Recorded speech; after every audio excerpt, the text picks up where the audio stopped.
Το λιμανάκι του χωριού μας.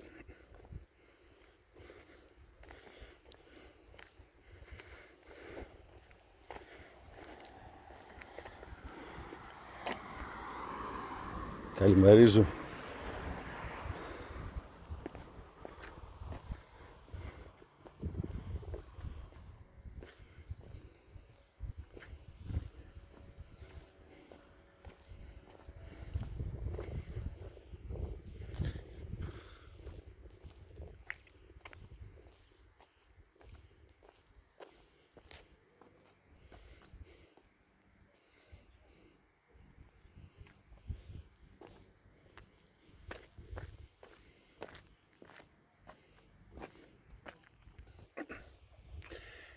Εδώ έχουμε τον παλιό Μήλο, ο οποίος ήταν ένα ερείπιο, ένα ρημάδι πάντα, και επί Δημαρχίας Δημήτρη Καμενή, ένας άξιος χωριανός και άνθρωπος,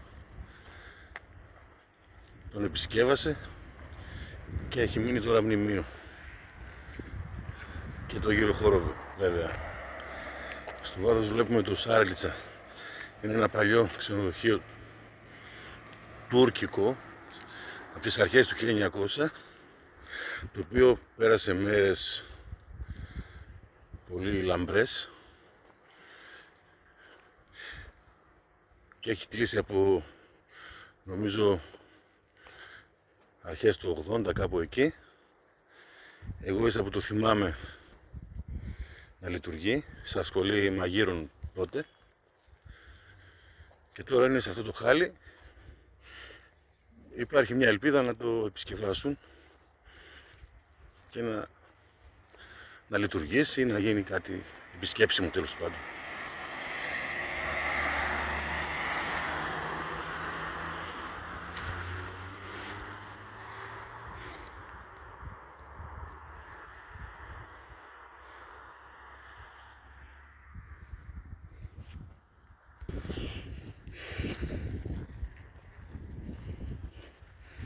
Εδώ στο Μόλο, στα ελληνικά μας χρόνια, πόσα ξενύχια μέχρι να βγει ο ήλιος από την Ανατολή, στο βάθος η Ανατολή. Έχει λίγο θολούρα, δεν πολύ φαίνεται.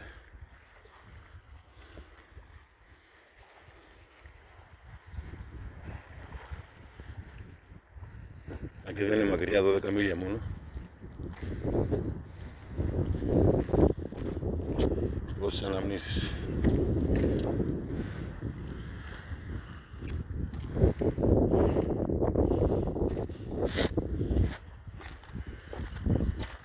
Το λιμανάκι της Θερμής.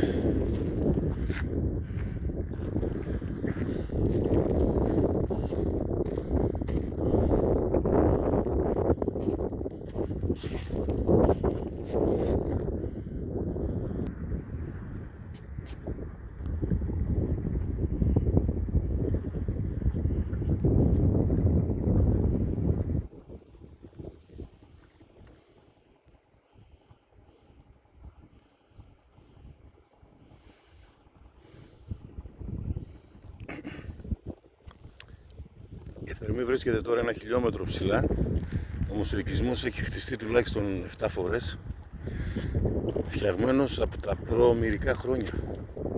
Έχουν βρεθεί εκτερίσματα από την εποχή του πολέμου της Τρίας.